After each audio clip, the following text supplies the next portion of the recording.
Shabbat Shalom. Our scripture reading for today is Psalms chapter 94, verses 17 through 19 and 21 through 22. Unless Yahweh had been my help, my soul had almost dwelt in silence. When I said, my foot slippeth, your mercy, O Yahweh, held me up. In the multitude of my thoughts within me, your comforts delight my soul. They gather themselves together against the soul of the righteous and condemn the innocent blood. But Yahweh is my defense, and my Elohim is the rock of my refuge. Shabbat Shalom, family. Our selection today, if it wasn't for Yah.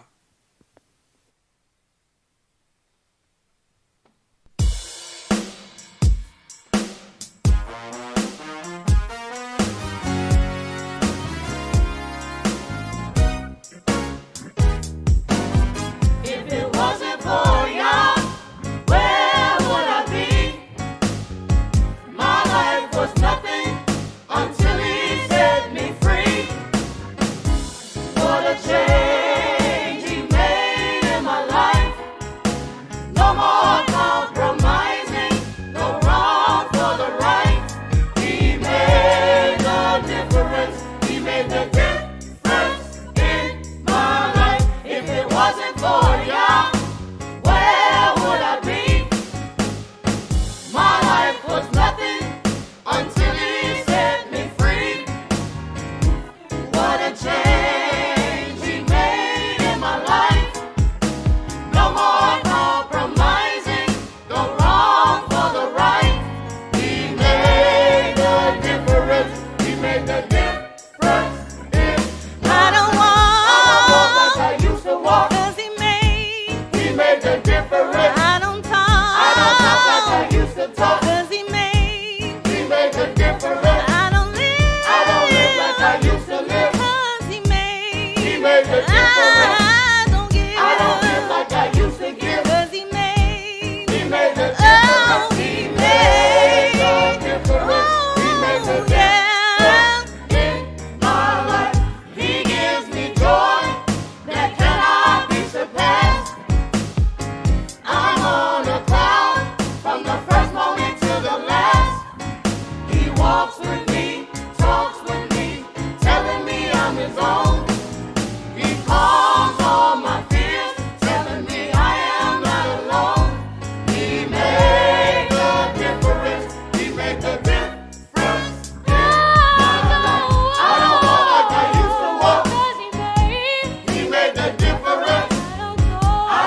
The oracles of the UCI. 1 Peter chapter 4, verses 7 through 11. But the end of all things is at hand. Be you therefore sober, and watch unto prayer. And above all things have fervent love among yourselves, for love shall cover the multitude of sins. Use hospitality one to another without grudging. As every man has received the gift, even so minister the same one to another as good stewards of the manifold grace of Elohim. If any man speak, let him speak as the oracles of Elohim. If any man minister, let him do it as of the ability which Elohim gives, that Elohim in all things may be glorified through Yahshua the Mashiach, to whom be praise and dominion forever and ever. Amen. Ephesians chapter 4, verses 29 through chapter 5 and verse 4. Let no corrupt communication proceed out of your mouth, but that which is good to the use of edifying, that it may minister grace unto the hearers. And grieve not the Holy Spirit of Elohim, whereby you are sealed until the day of redemption.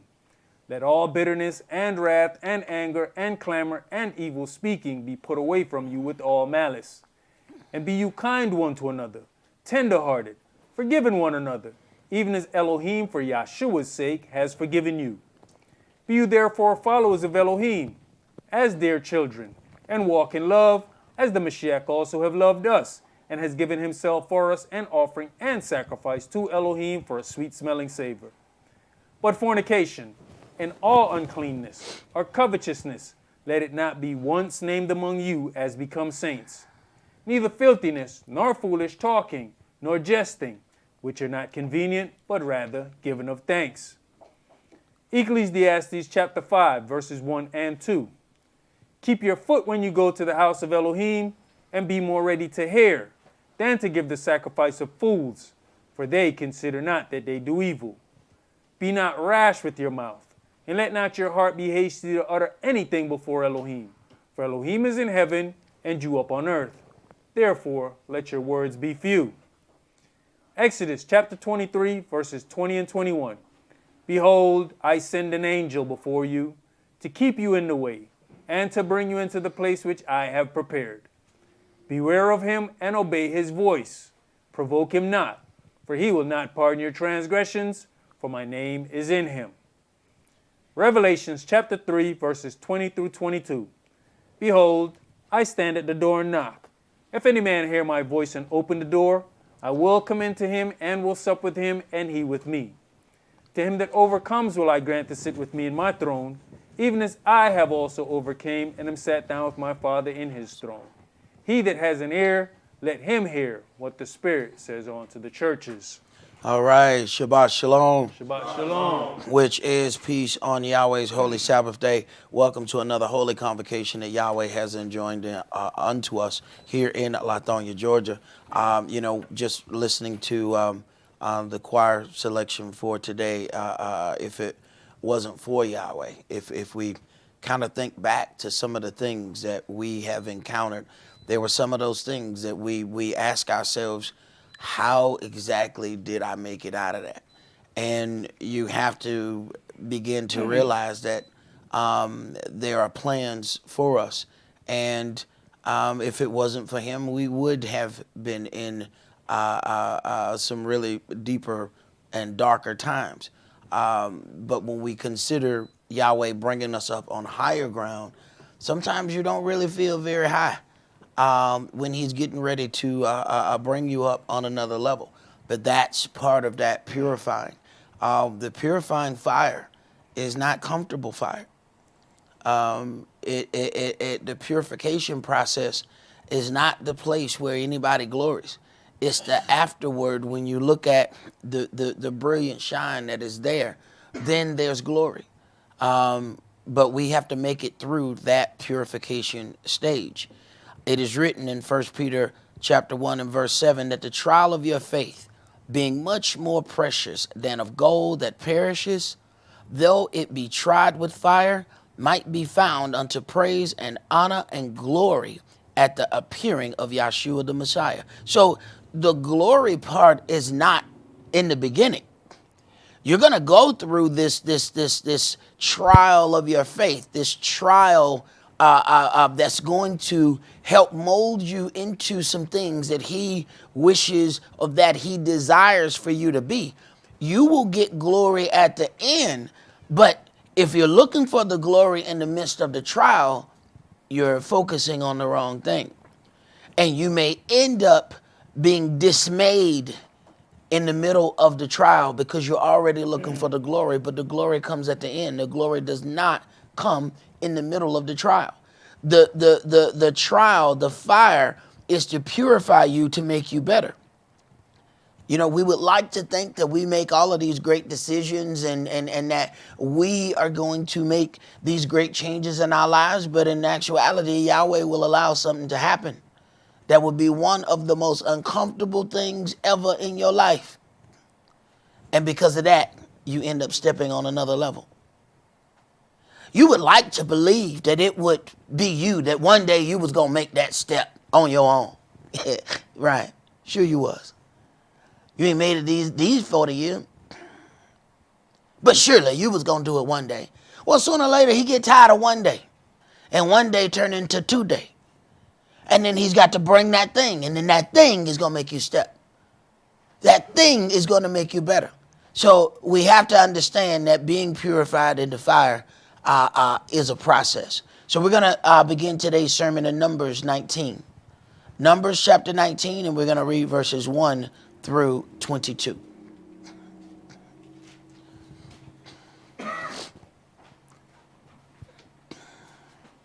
Numbers chapter 19 and verse 1. And Yahweh spake unto Moshe and unto Aaron, saying, This is the ordinance of the law which Yahweh has commanded, saying, Speak unto the children of Israel, that they bring you a red heifer without spot, wherein is no blemish, and upon which never came yoke. And you shall give her unto Eleazar the priest, that he may bring her forth without the camp. And one shall slay her before his face. And Eleazar the priest shall take of her blood with his finger, and sprinkle of her blood directly before the tabernacle of the congregation 7 times. And one shall burn the heifer in his sight, her skin and her flesh and her blood with her dung shall he burn. Now, one of these things you keep seeing, and one shall burn the heifer in his sight. He has to make sure that that happens.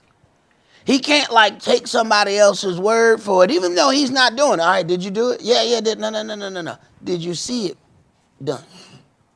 Okay, well, now you know it was done. Because you were standing there watching. Go ahead. And Eleazar the priest shall take of her blood with his finger, and sprinkle of her blood directly before the tabernacle of the congregation 7 times. And one shall burn the heifer in his sight, her skin and her flesh and her blood with her dung shall he burn. And the priest shall take cedar wood and hyssop and scarlet, and cast it into the midst of the burning of the heifer. Then the priest shall wash his clothes, and he shall bathe his flesh in water, and afterward he shall come into the camp, and the priest shall be unclean until the even. And he that burnt her shall wash his clothes in water, and bathe his flesh in water, and shall be unclean until the even. And a man that is clean shall gather up the ashes of the heifer. All right. I hope you're paying attention that this takes several individuals. Because after one does his part, he's unclean. Then he got to pass that spiritual baton to the next brother. And hopefully this helps us understand how we must work together to be able to do the things that we need to accomplish for Yahweh. Because there's a point that you can only go so far. This is why even if one brother has the know-how, he has the skill, he's got to pass that baton to somebody at some point. And I'm not talking about at the end of his days. I'm talking about to get this going. When you talk about this here, once the brother performs his part, he's unclean to even. Somebody else got to do the next part. So it's not about one individual being able to do everything.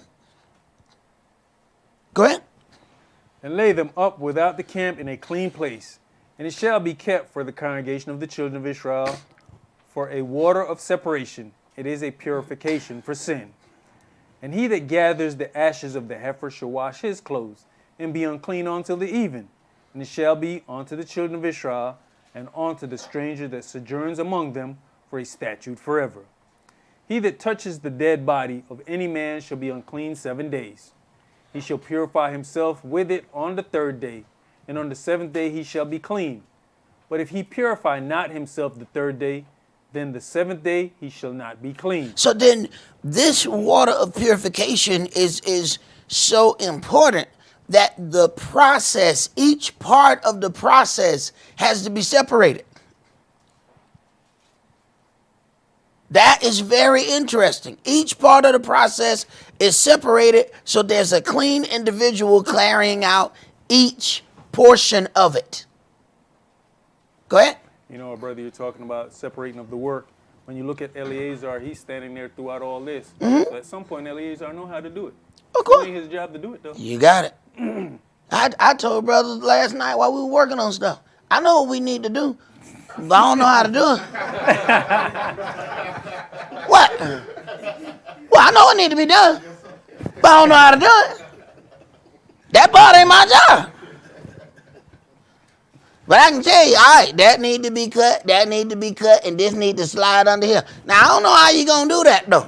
All right? Now, that part you got to figure out. That's not my job.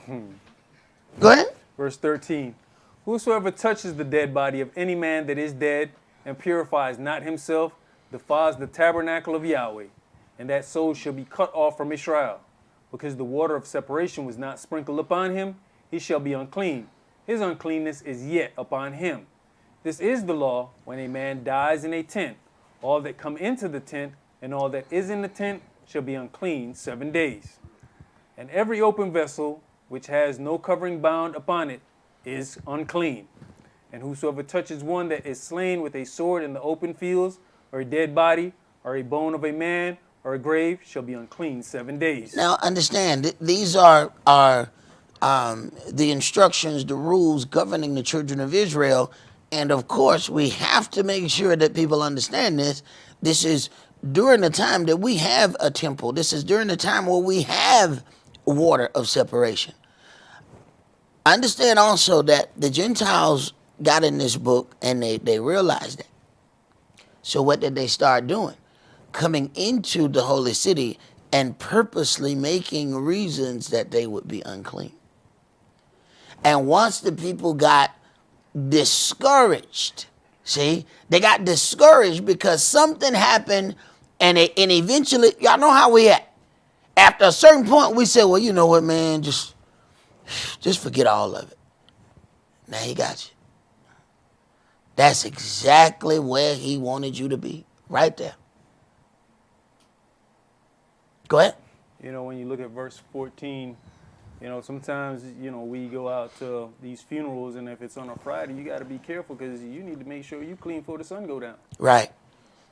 And we'll go through why, you know, you're not looking for water separation. You know, you go through something. I don't expect nobody to be out in the street looking for no red heifers. We're gonna let that keep going. Go ahead and keep.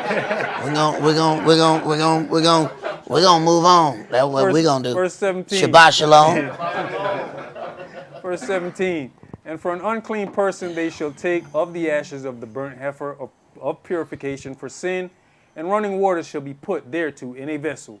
And a clean person shall take hyssop and dip it in the water, and sprinkle it upon the tent, and upon all the vessels, and upon the persons that were there, and upon him that touched a bone, or one slain, or one dead, or a grave. Look at that. And a clean person shall take the hyssop. So we're having to do this thing bit by bit. Individuals are having to put in their portion so that all of this can be purified. One individual not just doing this.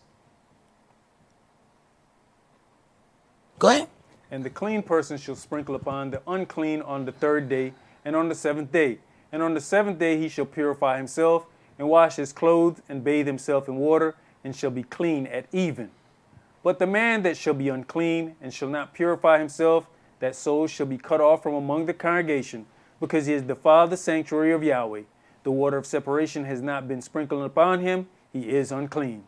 And it shall be a perpetual statute unto them, that he that sprinkles the water of separation shall wash his clothes, and he that touches the water of separation shall be unclean until even. And whatsoever the unclean person touches shall be unclean, and the soul that touches it shall be unclean until even. All right. Now let's go to John chapter 3. Before somebody jump out the window. Let's hurry up. Hurry up and go there. John chapter 3. We're going to read verses 1 through 15. John chapter 3 and verse 1.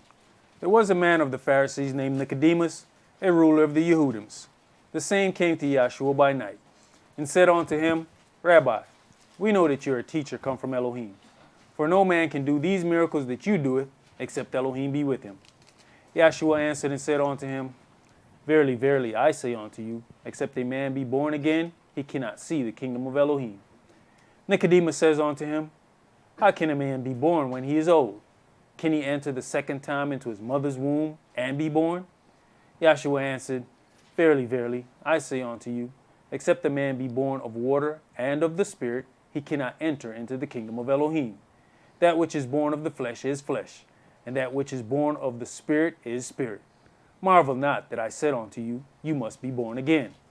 The wind blows where it listeth, and you hear the sound thereof, but cannot tell whence it comes and where it goes. So is everyone that is born of the Spirit. Nicodemus answered and said unto him, How can these things be? Yahshua answered and said unto him, Are you a master of Israel, and knoweth not these things? Verily, verily, I say unto you, we speak what we do know, and testify what we have seen, and you receive not our witness. If I have told you earthly things, and you believe not, how shall you believe if I tell you of heavenly things? And no man has ascended up to heaven, but he that came down from heaven, even the Son of Man which is in heaven. And as Moshe lifted up the serpent in the wilderness, even so must the Son of Man be lifted up, that whosoever believes in him should not perish, but have eternal life. For Elohim so loved the world that he gave his only begotten Son, that whosoever believes in him should not perish, but have everlasting life. So this water does more than one thing. I want you to hold your place right there. I want you to go to John chapter 13.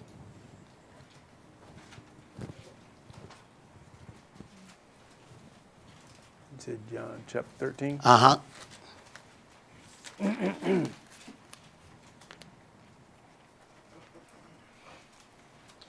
And start at verse 4. He rises from supper and laid aside his garments and took a towel and girded himself.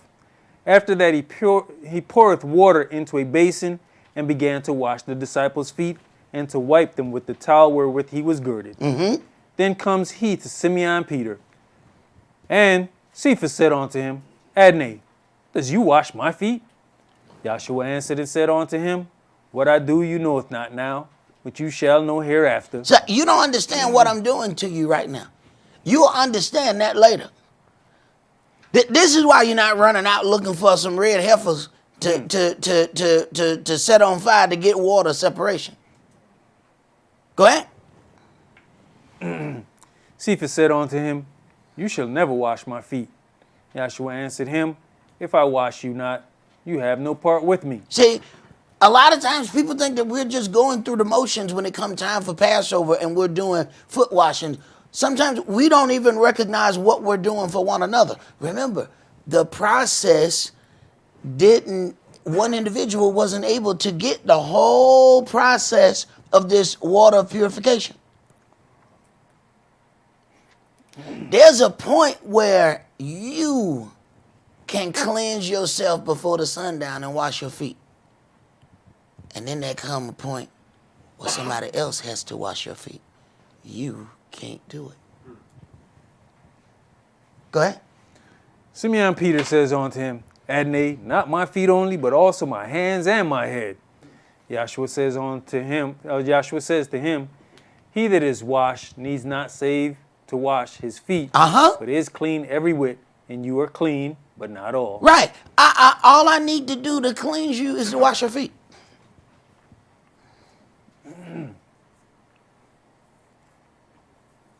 So I don't need to clean. I don't need to wash your head and wash. No. The spiritual part of this, all I need to do is wash your feet. Go ahead. For he knew who should betray him. Therefore said he, you're not all clean.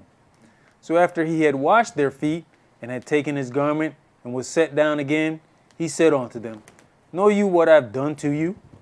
You call me master and Adonai. Do you know what I've done to you? This is why I said before you jump out the window, hold on. Because there was a lot of process going on with the water of purification and what all that meant. That was a process. Here come Yahshua with regular water. And then he said, y'all ought to do this for one another. Why? Because it ain't but so far that you're going to be able to do this by yourself.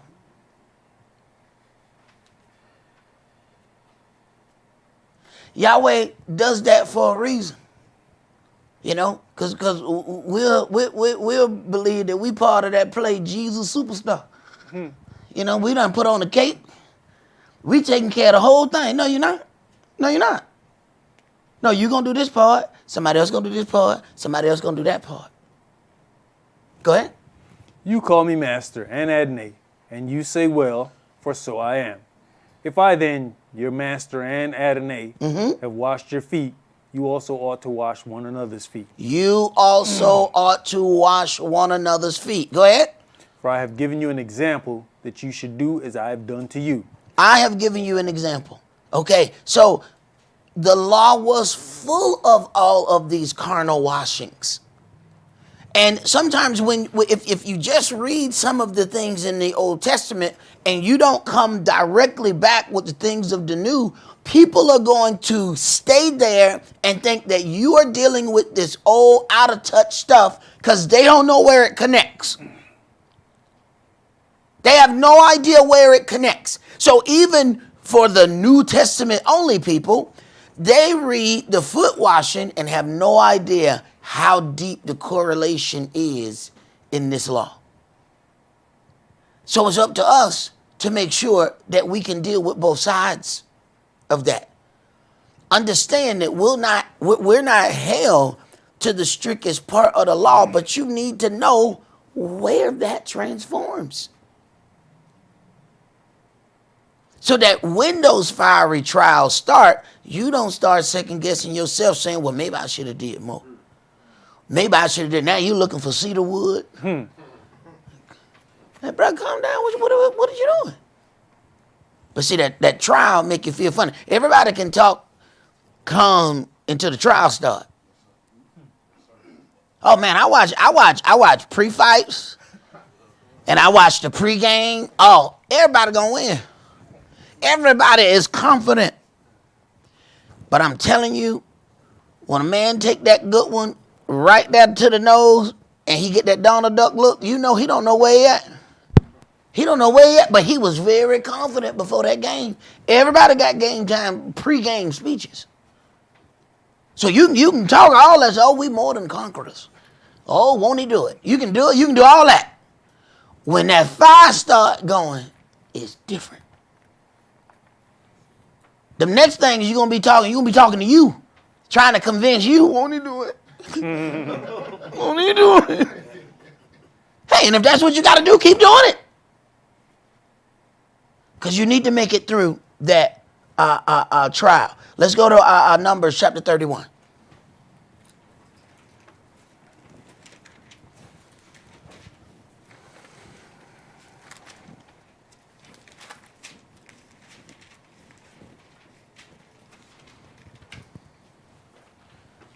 Numbers 31, and we're going to start that at verse 1. And Yahweh spake unto Moshe, saying, avenge the children of Israel of the Midianites. Afterward shall you be gathered unto your people.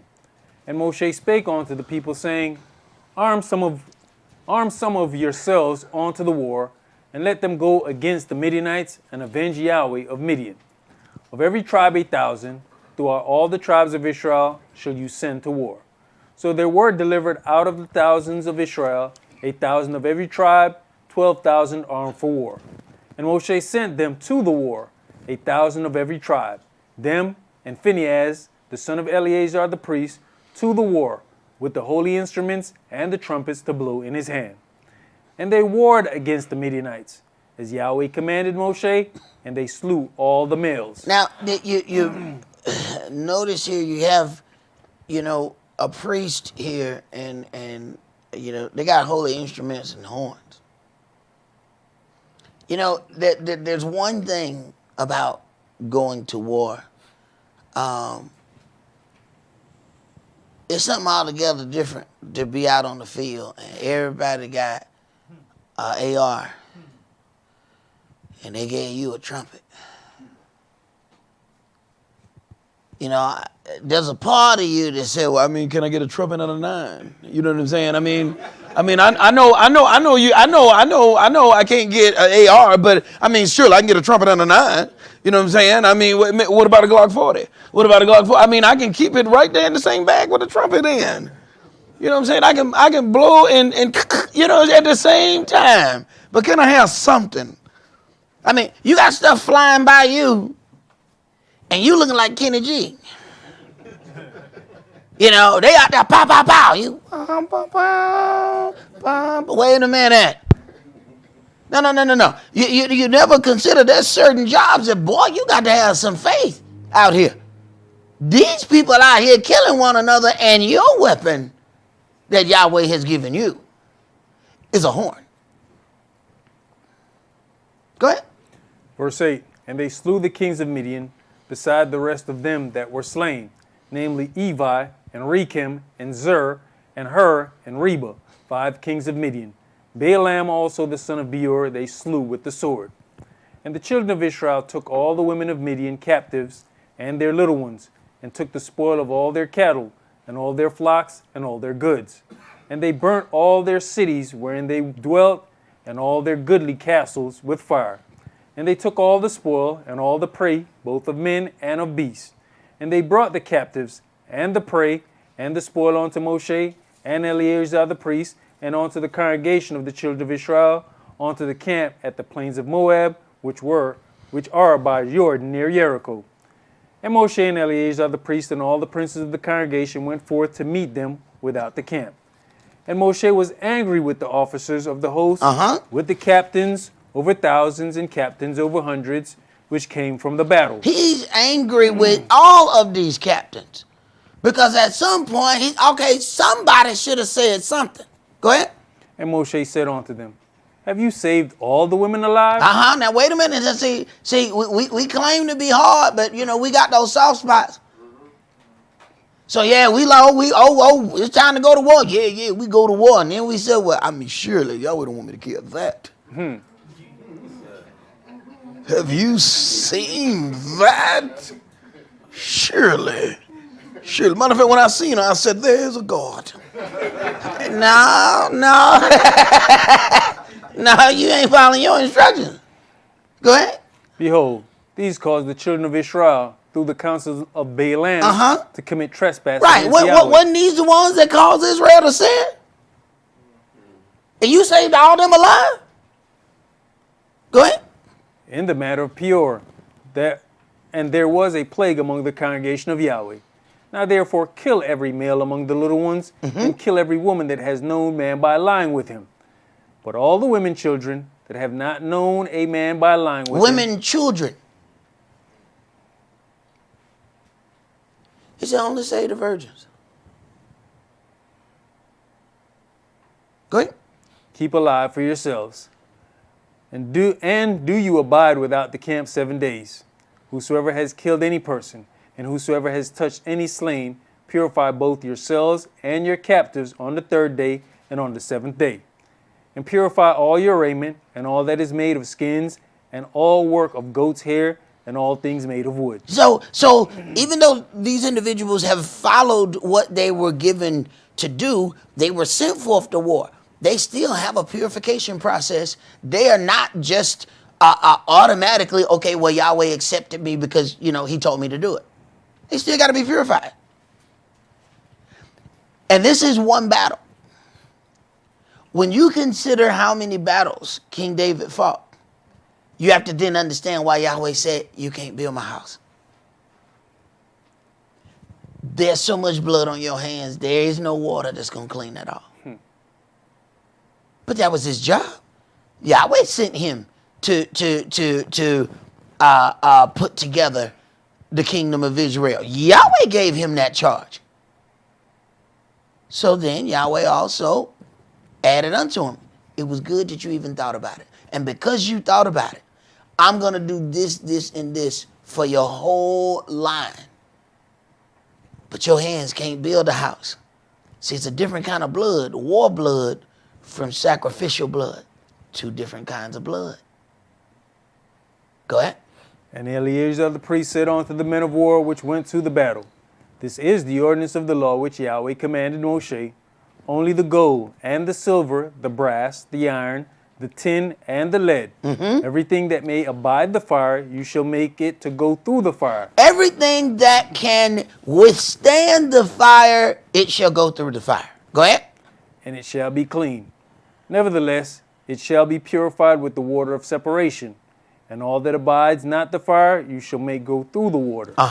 And you shall wash your clothes on the seventh day, and you shall be clean, and afterward you shall come into the camp. So it makes you wonder. There's this part about the children of Israel coming out of Egypt, and we know them coming through this wall of water is their baptism of sorts, even though they're coming through dry. But then you have to also now start throwing in this purification water.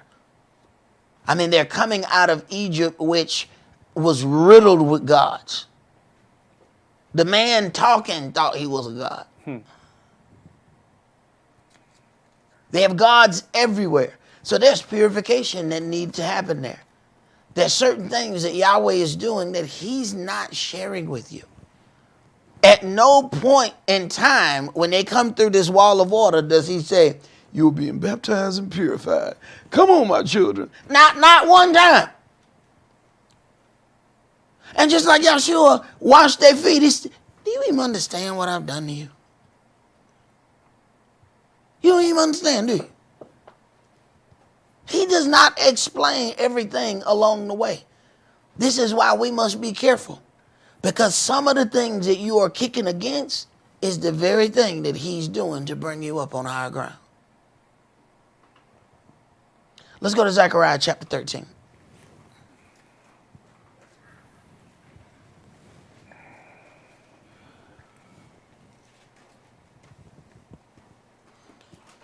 No, there's no high ground announcement that happens. So it's not like, we just gonna know.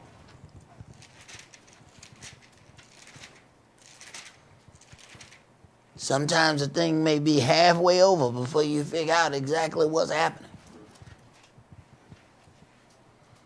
Zechariah 13, and we're going to read verses 1 through 9. In that day there shall be a fountain open to the house of David and to the inhabitants of Jerusalem for sin and for uncleanness. And it shall come to pass in that day, says Yahweh of hosts, that I'll cut off the names of the idols out of the land, and they shall no more be remembered. And also I will cause the prophets and the unclean spirit to pass out of the land. And it shall come to pass that when any shall yet prophesy, then his father and his mother that begot him shall say unto him, you shall not live, for you speak lies in the name of Yahweh. And his father and his mother that begot him shall thrust him through when he prophesies. And it shall come to pass in that day that the prophets shall be ashamed every one of his vision when he has prophesied, neither shall they wear a rough garment to deceive. But he shall say, I am no prophet, I am an husbandman, for man taught me to keep cattle from my youth. And one shall say unto him, what are these wounds in your hands? Then he shall answer, those with which I was wounded in the house of my friends. And they shall say unto him, what are these wounds in your hand? Then he shall answer, those with which I was wounded in the house of my friends.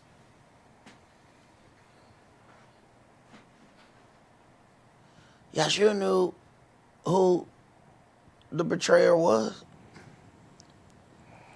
But if he gets rid of the betrayer too early, they got to find another betrayer.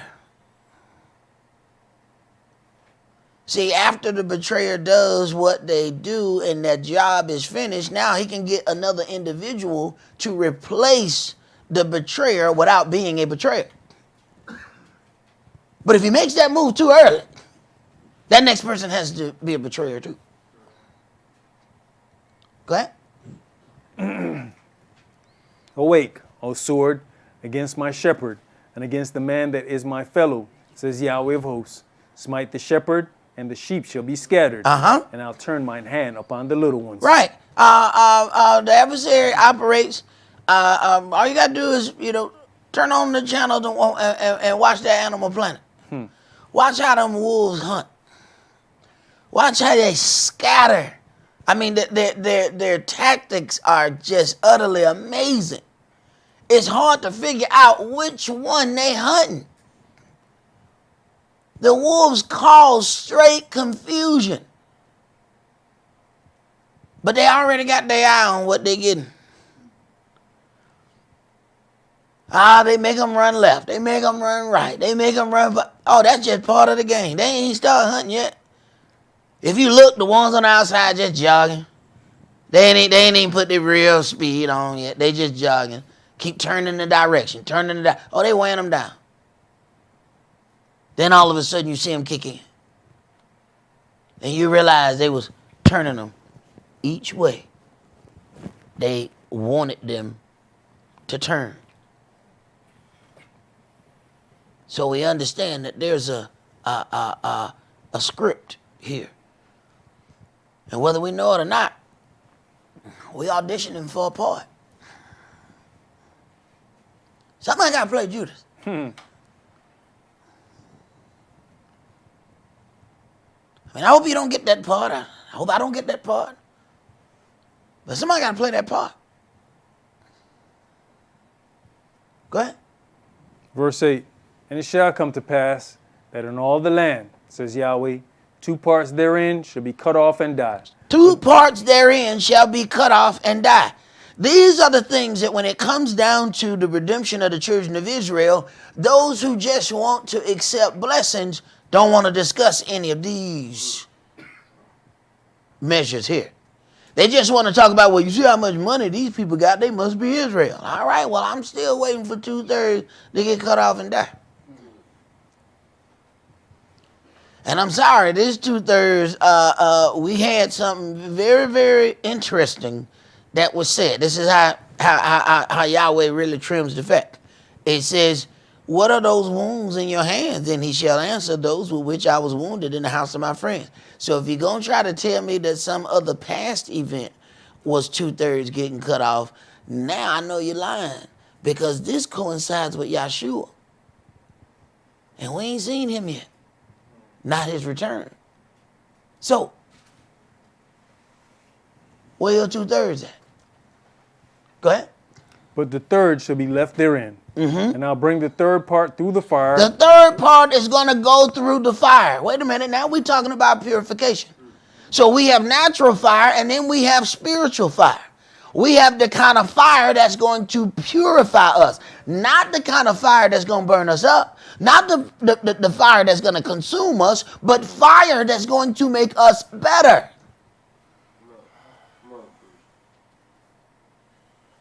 Go ahead. And will refine them as silver is refined. And will try them as gold is tried. They shall call on my name, and I'll hear them.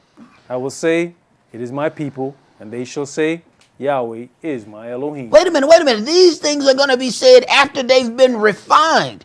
And it shall come to pass, verse 8, that in all the land, says Yahweh, 2 parts therein shall be cut off and die. But the 3rd shall be left therein. And I will bring the 3rd part through the fire. And will refine them. Refined. They're going to be made better. If they're refined, then the impurities that are inside of them, the heat forces it out. So there's a part where we try to hide everything that's impure about us.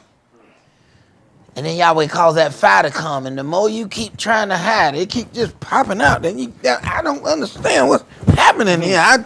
Normally I'm able to keep this down. Right. No. He's pulling it out. But he's not pulling it out to show everybody. He's pulling it out to get rid of it. But when it's pulled out, people are going to see it coming out.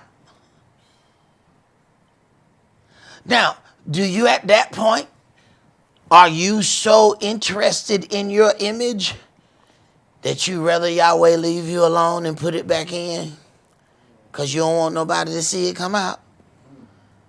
Well, look it.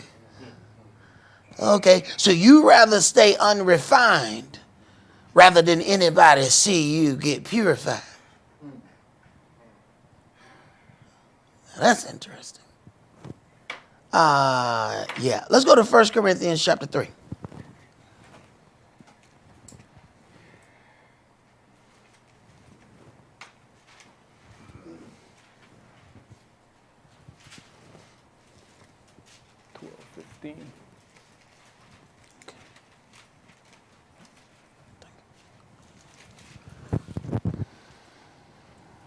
Verse 1.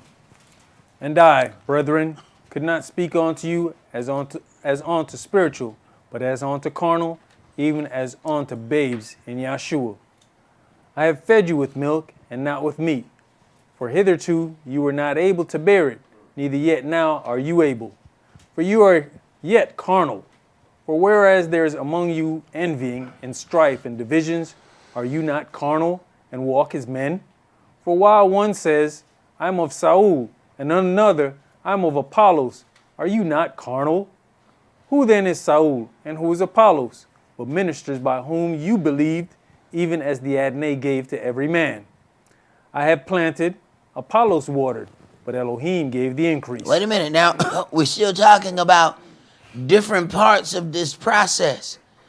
Just like one individual could not get this water of separation, one individual could not do this whole thing. He said, wait a minute, I plant, Apollos water, but Elohim add the increase.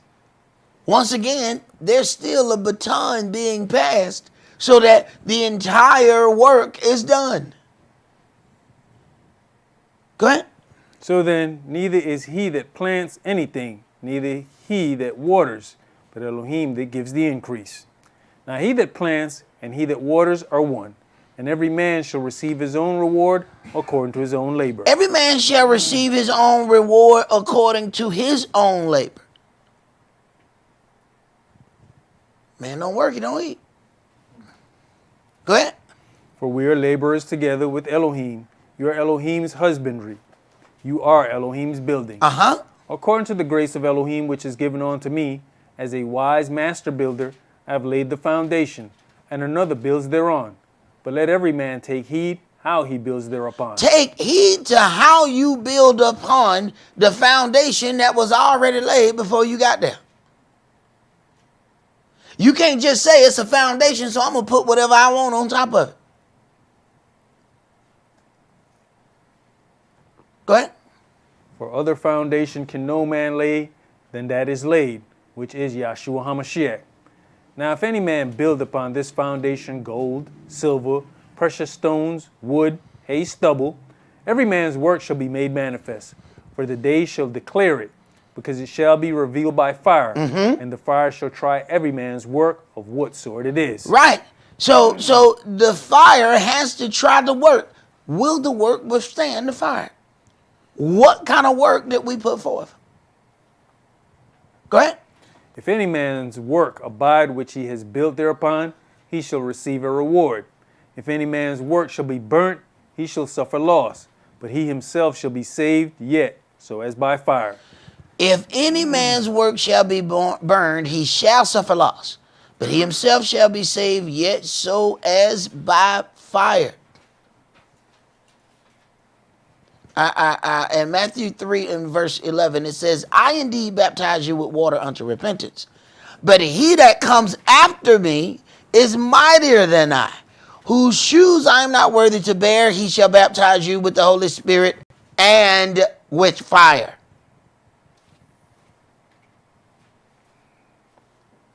So we already started that process as soon as we got in the water. That process of purification already started, little by little. Now, I tell people, now, look at this, these ain't no magic waters. Now, you don't just get in and when you jump out, everything different.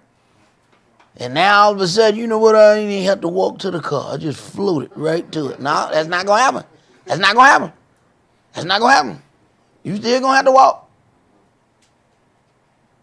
Go ahead. You know, when you go back to verse 15, that's part of our problem is we don't want to suffer any loss, but he says, but you shall still be saved. Uh-huh. I mean, the stuff you lose, it might just be stuff weighing you down. It's not going to abide the fire. Get rid of it.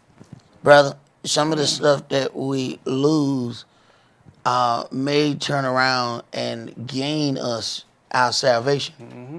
See, sometimes we're trying to hold on to everything and everybody. We're trying to hold on to every friend. Some of them friends, you need to just go ahead and buy them off. I mean, most people, after you loan them some money, they don't come back around. They don't call you no more anyway. So it's certain friendships you just need to ask, how much will this cost for you to get the hell on? What is that? This friendship can't be no more than worth $50. Look at it. I tell you what, I tell you what we're gonna do. I'm gonna give you 65. I'm gonna give you the going rate plus. All right, and don't call no more. Don't call. Let's just go ahead. Let's go ahead. I don't want to cash in on this friendship because it ain't been very friendly. Every time I turn around, it's a mess, and you always attached to it. Now we have fun when we together until the authorities show up. It's always something. It's always something. So I need to go ahead and cash this friendship in. I'm sorry. I got a crisp 50 right here. Crisp 50. Sometimes you gotta go ahead and cash something in. And that what you think you lost, that 50, Yahweh give you 50 more 50s. And you sitting there looking at the 50 that you lost. No. He can give you 50 more 50s. It's that other thing that you bought up. That was what you need to get rid of. Let's go to 1 Peter chapter 4.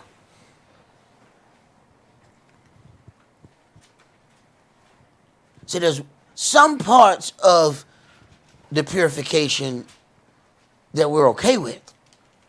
And then there's other parts of that purification that really gives a test for us. You know, it's when I first got into this word, and you know, I'm reading, and they're going over, you know, hey, you can't eat pork. I was like, I know pork was a filthy beast. I know I grew up eating pork chops. I knew that. And I was feeling good at the little, you know, this was a Sunday Bible class. And because at that point, I wasn't keeping the Sabbath yet. You know, I had too many other things going on. So I figured, I'm good. You know, they talking about that, and then they mess around and got the shrimp and crab leg. And I thought they were going to have to pull out a defibrillator and wake me back up. I said, wait a minute, you can't eat that? They was like, no, man, all that stuff is unclean. Oh, man. They had to call the paramedics out the back to come help a brother. Now, see, I was fine with one part of that. They were talking about, you know, you can't eat pork. Ah, man, I'm good. They got that shrimp and crab legs and lobster. Oh, I needed my own personal therapy session right there. But what happened? The purification went on a different level. There was one thing I was okay with. What happened when it comes to that point that it ain't so easy for you to go through that part of the purification? Do you turn around and say, you know what, I just rather not be purified? Go ahead, brother. 1 Peter chapter 4 and verse 12. Beloved, think it not strange concerning the fiery trial which is to try you, as though some strange thing happened unto you. As though some strange thing happened unto you. You know, what we like to do is, this ain't happening to nobody but me. This ain't happening to nobody but me. I'm looking at everybody else, their life just going so good. But look at me. I said, when? Right. But see, that's part of it too. to start making you pay so much attention to yourself that you start feeling sorry for you and wondering why other people ain't feeling sorry for you. Now they should be feeling more sorry. When I look in their eyes, I should see like a little glisten. You know, they should be welling up. But they be looking at me like they don't care. Right. You got you focused on you. That's what happens sometimes when the heat get turned up. Go ahead. But rejoice, inasmuch as you are partakers of Yahshua's suffering, that when his glory shall be revealed, you may be glad also with exceeding joy. That's not later on today now. Go ahead. If you be reproached for the name of Yahshua, happy are you, for the spirit of glory and of Elohim resteth upon you. On their part he is evil spoken of, but on your part he is glorified. But let none of you suffer as a murderer, or as a thief, or as an evildoer, or as a busybody in other men's matters. Right. Now don't mix that in with the suffering of the word, or with the stuff that you've done on your own. You ain't turn around and, you know what I'm saying, kill somebody at the mall. You know what I mean? They doing all, they gonna lock me up. You know what I'm saying? Persecute me for the word of God. No, you locked up because you killed somebody at the mall. That's not because you was persecuted for the word. Let's not mix those apples and oranges. Keep the apples over there and put the oranges in this basket over here. Don't mix them two. Go ahead. Yet if any man suffer as a Christian, let him not be ashamed, but let him glorify Elohim on this behalf. If you are going to suffer as a follower of the Mashiach, let him not be ashamed. And as we start going through the things that we know are written in this book, we're going to suffer as followers of the Mashiach. Because people going to want to know, hey, it look like y'all, walk in culture. Y'all have cultural hairstyles. You have cultural clothing. What is that? Here's the beginning of the suffering for following the Messiah. Because when people don't recognize something, or it shines a light on what they do or do not do, they have a tendency to automatically kick against it. Even without trying to figure out what this is, they just know, hey, this is different. So I don't know how to react to different. And you'll have situations where people are starting to ask you about your faith, and you don't answer your questions and things like that, but you assume that they understand their own because they're asking you about yours. Would you pause for stop answering 15 questions? Ask one or two. Then Yahshua said, they said, who gave you this authority to do this? He said, I also ask a question of you. And if you can answer that question, then I'll tell you by whose authority I do these things. When the question was presented to him, they refused to answer. He said, neither do I tell you. Stop going around answering 50 questions for people. Let them get one or two. I mean, come on now. You have a much better grounding than they do. Go ahead and give them 2 or 3. If you're feeling froggy, give them 4. But after that, it's time for you to ask some questions. And instead of trying to explain their thing to them, give them an opportunity to explain what that is. Just ask them a question. So why do you do such and such? And you'll find out they don't have a clue. They've asked you 4 questions to explain your walk, and they don't understand the one that they've been in 20, 30 years. But you need to help them figure out that they don't know. And instead of telling them they don't know, ask the question. Let them figure out that they don't know.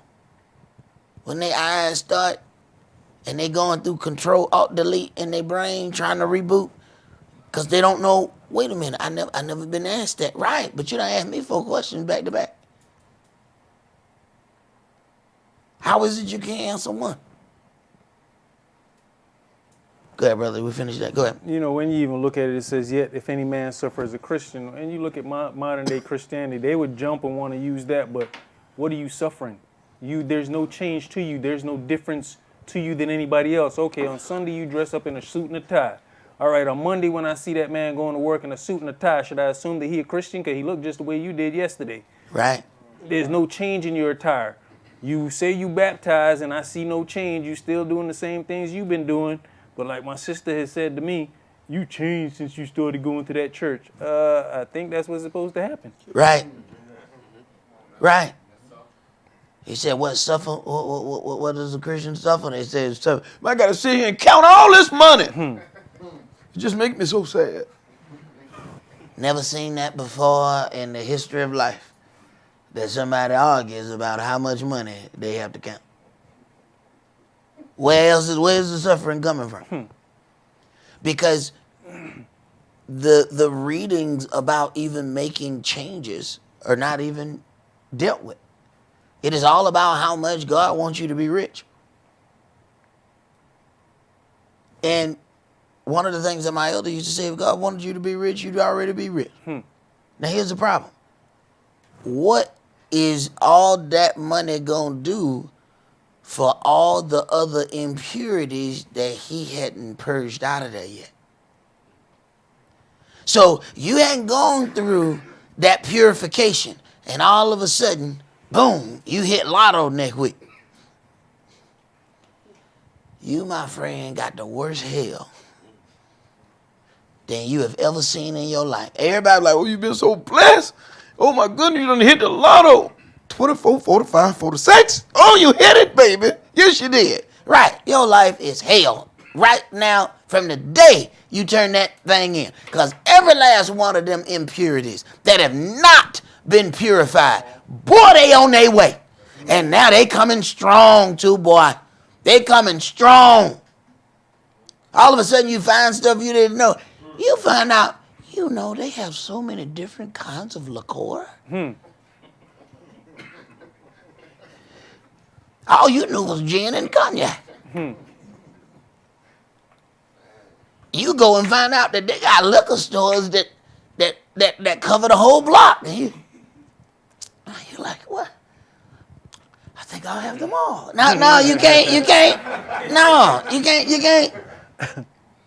See now, all that stuff, it wasn't available before because you ain't had no money. Now all of a sudden, you find an expensive cars. You find out, man, it's a car that actually costs $1 million. You didn't know before because it wouldn't have done you no good to know it. You wasn't never going to get one. But now, all of a sudden, you shopping in places that you ain't never been. So instead of wanting to go through that process where we're purified in the fire, we just want to go ahead and get to the end result. But let me tell you, that could be very catastrophic for us. If we just get to that blessing part, but we don't go through the purification, then you'll get all these things, but you won't be able to keep them. Go ahead. Verse 17. For the time has come that judgment must begin at the house of Elohim. And if it first begin at us, what shall the end be of them that obey not the gospel of Elohim? Yahweh is not like man. See, the way man deals with things is everything ends up going, to them. They need to stop this. They need to do such and such. Yahweh said, no, start at my house. Start at my house. Y'all need to straighten up. Y'all need to do such and such. But you know what? Start at my house. All that stuff that I'm talking about everybody need to do, they need to do it at my house. He don't go to a point where he tells other people to do things that he not going to do himself. He don't tell you to do it in your house and he won't do it in his. Go ahead, bro. And if the righteous scarcely be saved, where shall the ungodly and the sinner appear? Wherefore let them that suffer according to the will of Elohim commit the keeping of their souls to him in well-doing as unto a faithful Creator. All right. Let's go to Revelation chapter 3.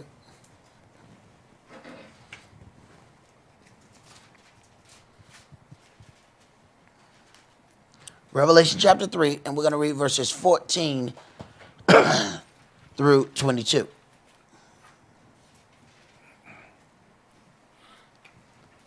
Verse 14. And unto the angel of the church of Laodiceans write. Now, when you start talking about these churches, each one, it says, excuse me, and unto the angel of the church. Yahweh told Moshe, beware, I sent the angel to lead you in the way. But don't provoke him, for he will not pardon your transgression. A lot of times what's happening is, all of those people, every time something happened, they got mad at Moshe. Not one of those individuals say, what, man, this angel that's leading us is just not fair. I'm sick of him. Not once. Every time they blamed who they saw. Now, Moshe was clearly able to understand the angel. Because here it is, Yahweh give him all these great things. Say, all right, you're going to do this, you're going to do this. Next thing you know, the angel stands in the way and getting ready to kill him because he hadn't circumcised those two boys. But somehow people don't understand that angel has to lead that congregation of people where they're supposed to be for the job that has been given unto them. And anybody comes in between that is going to find themselves with an issue. Go ahead. These things says the Amen, the faithful and true witness, the beginning of the creation of Elohim. I know your works, that you are neither cold nor hot. I would that you were cold or hot. All right. So cold has a purpose. Hot has a purpose. What purpose does lukewarm serve? He said, look, I can do something with cold. I can do something with hot. But what you're doing is bouncing back and forth between both of them. So I don't find the great usefulness in where you stand. Go ahead. So then, because you are lukewarm and neither cold nor hot, I'll spew you out of my mouth.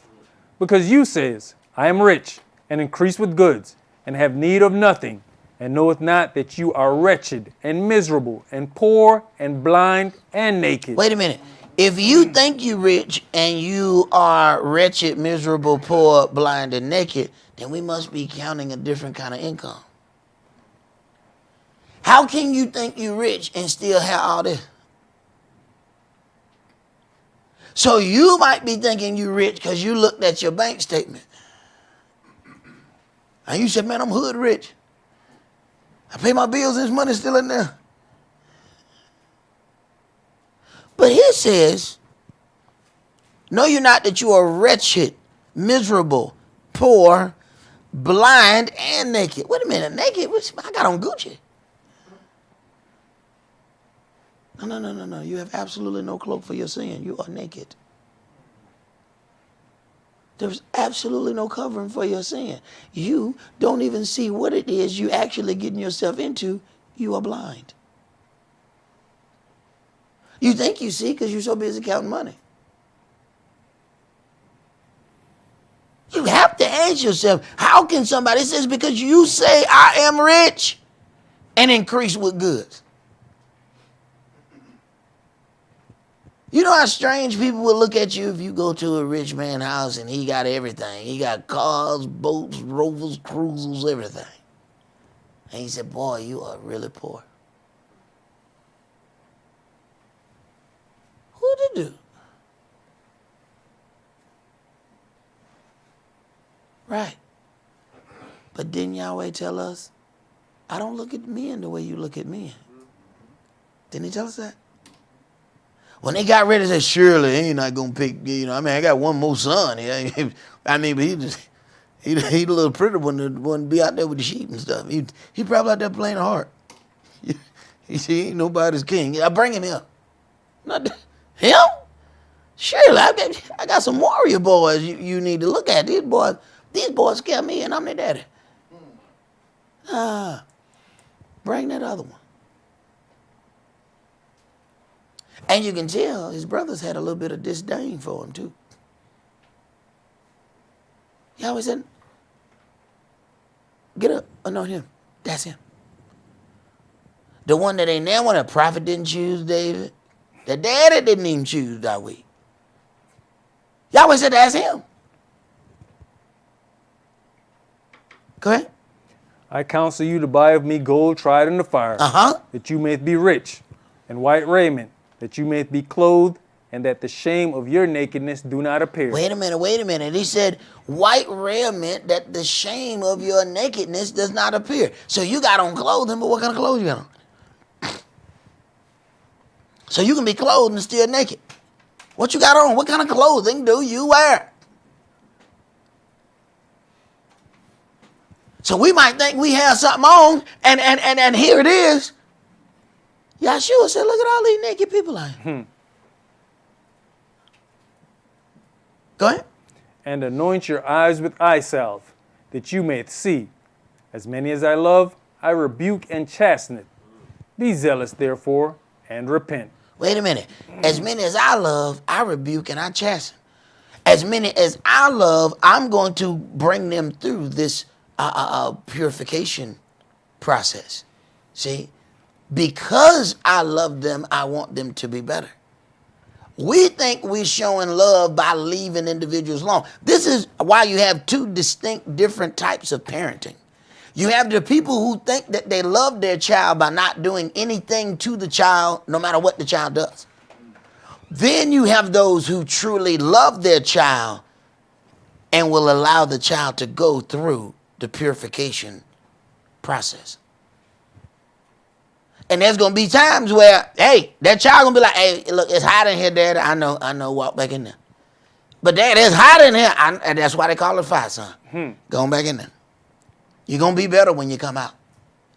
But if you're the weak-hearted, soon as the kid whine, you go run and get him out. Soon as the kid say, this is uncomfortable, you go run and you go get him out. Well, then, now the kid does not get stronger. Now the kid does not overcome the problems that the kid has. Now, when that kid becomes a grown man, now those problems are unfixable. Now what you gonna do? And you know, I've never seen anybody truly take responsibility for their grown kid who they wouldn't allow to go through the purification process. They all say, well, you know, that boy, I gave him everything. No, you didn't. You didn't give him the opportunity to stay in that fire. No, you didn't. I was there, you know. I watched you come snatch him out. So go tell somebody else that story. And I tell you what, it'll be very, very beneficial for you to sit in a room full of old people and watch them have that conversation. Oh, my God, I was a fly on the wall. What? Oh, now this is deep. Because you've heard the one part of the story. And no. But when you hear one of them other grown-ups say, no.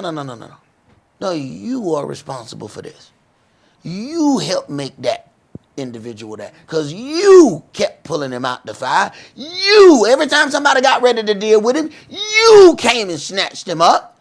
You are responsible. Oh, man. And to see the tears in somebody's eyes, oh, I knew they must have been telling the truth. Because that person's feelings hurt.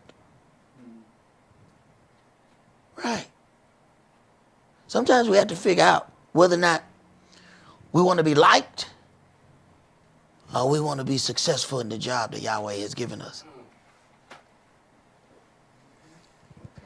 Because there are going to be times you ain't going to be able to get both of those.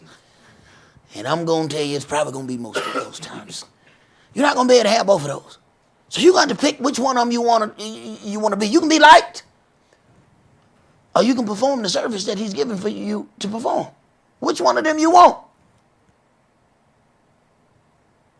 Because if you backtrack and look at the things that Yahshua said to his disciples, you'd ask, man, do he even like any of them?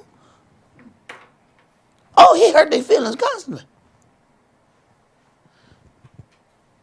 But this is their purification process. He's bringing them through the fire. Look, I'm telling you, there's some fire coming for you that don't love you. This is the fire that does love you.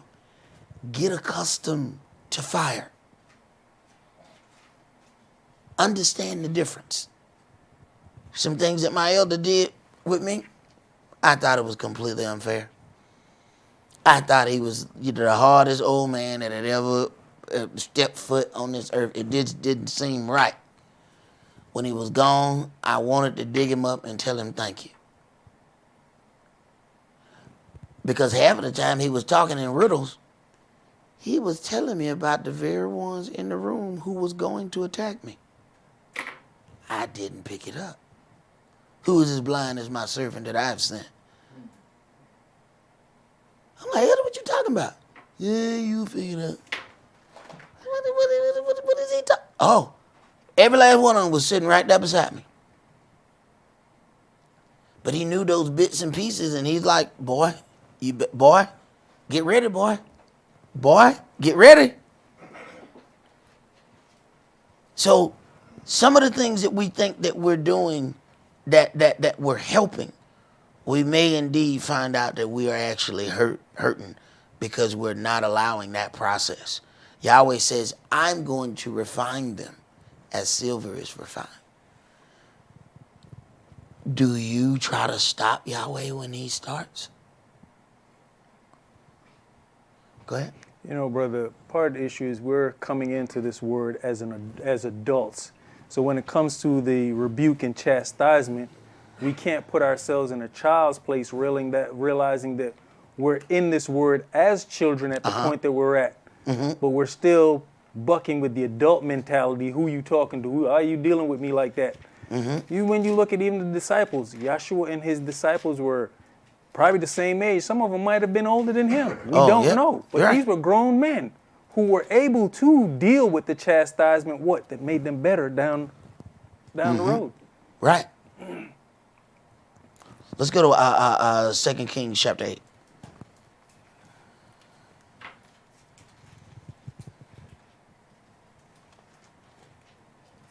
Second Kings chapter 8, and we're going to start that at verse 25.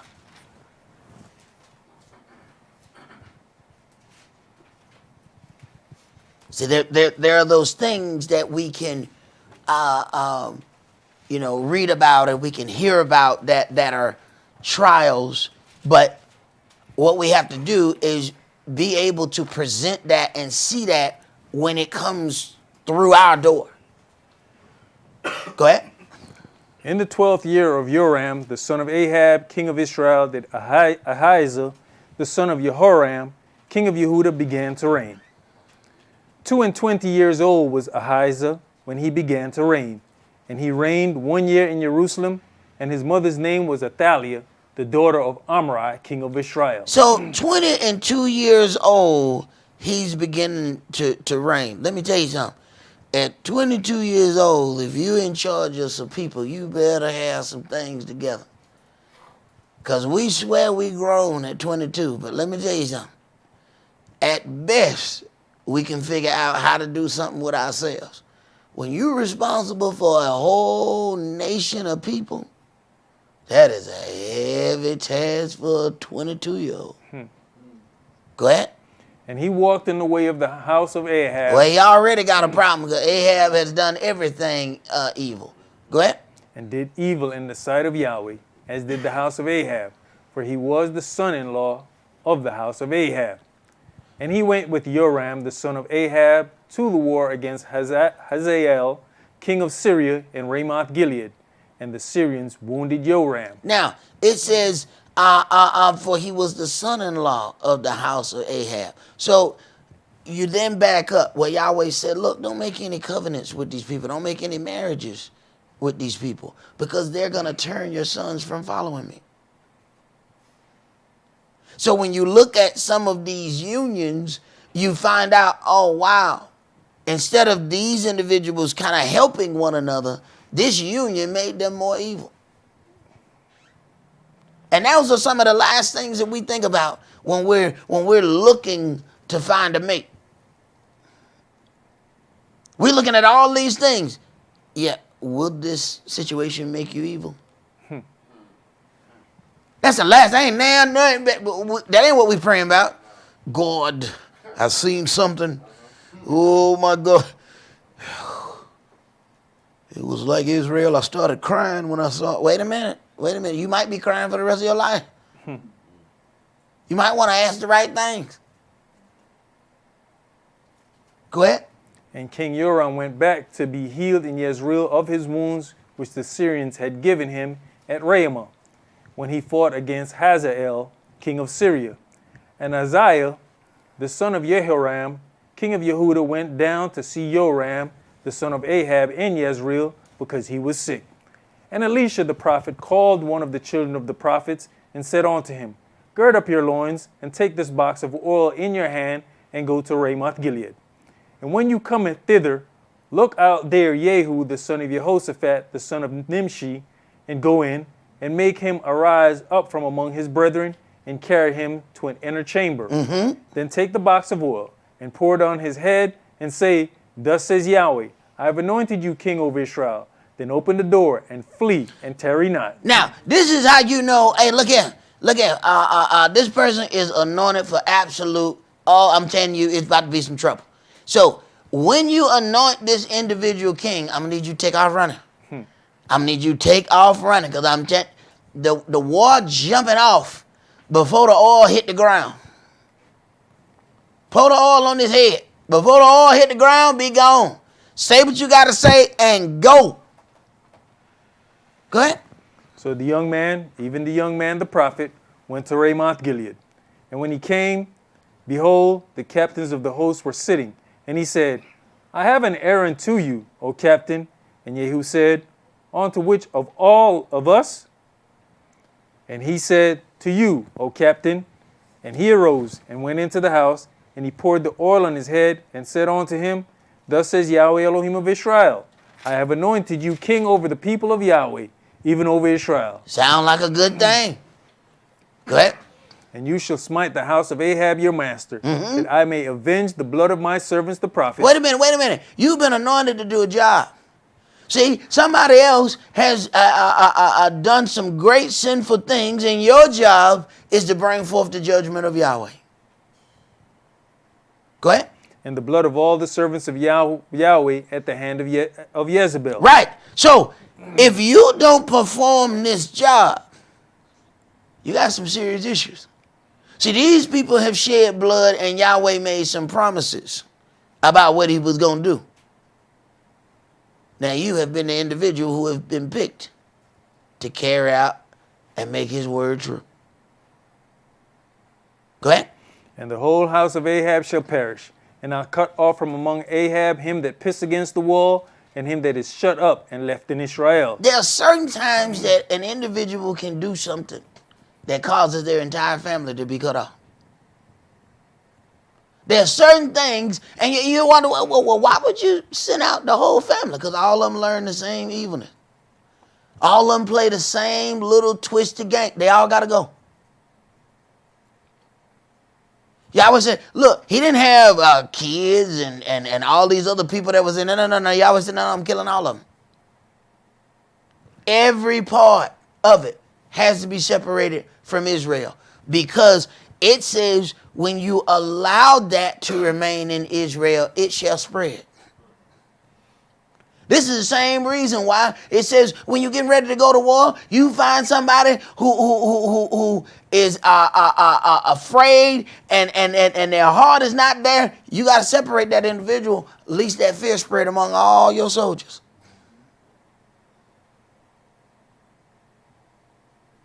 And he said, no, we're going to deal with the whole house. And it's your job to make sure that whole house get dealt with. Go ahead. And I'll make the house of Ahab like the house of Jeroboam the son of Nebat, and like the house of Baasha the son of Ahiah. And the dogs shall eat Jezebel in the portion of Jezreel, and there shall be none to bury her. And he opened the door and fled. He opened the door and took off running.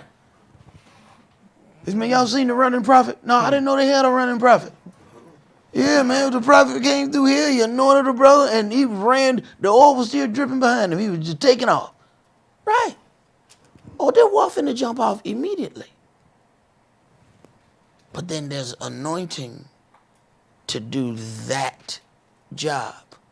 Now, your job could very well be your trial if you don't take care of that job. What was told unto to Saul, you know, if you had just followed this thing with Yahweh, he would have solidified your rulership. If you had just followed this. Now, here's the thing. He said, if you would just have done this. The whole thing he did, look, Yahweh don't really like you. Okay? But if you had just done this thing, your kingship would have been cemented forever. But he don't really like you like that. I mean, really, Yahweh didn't choose you. The people did. But if you had done this thing, you'd have been king forever. All your sons would have been kings forever. It would have been no conversation about the talk of Dawid, the house of Dawid. It would have been the house of Saul. But he didn't pass. He didn't make it through the fire. When the going got tough, he made some other decisions. And that cost every male in his line to not sit on the throne. Let's go to 2 Kings chapter 11. And we'll start that at verse 1.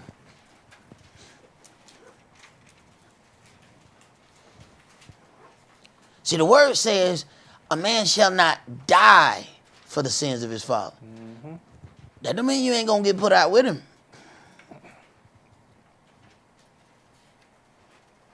When he told Cain, hey, he got to go from the garden. Everything he got to go from the garden. The kids, the grandkids, everything that you going to have, it ain't going to be around here. Because you ain't doing no more around here. You got to go. He didn't feel nowhere, well, I know your grandbaby didn't have nothing to do with it. Get your grandbaby. Get your cat, your rat, your dog. Make sure you get that monkey. Get that monkey. Don't leave that monkey. Take that monkey with you. All I got to go. Go ahead. And when Athaliah, the mother of Ahijah, saw that her son was dead, she arose and destroyed all the seed royal.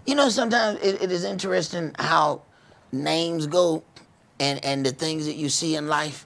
One thing you notice about this name is their care was all about for their family and to hell with anybody else's. You ever notice that? So sometimes, man, when people pick names, you just kind of look at them and say, that's interesting.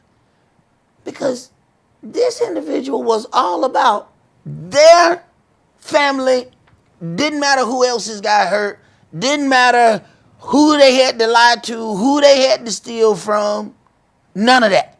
As long as their folks was taken care of.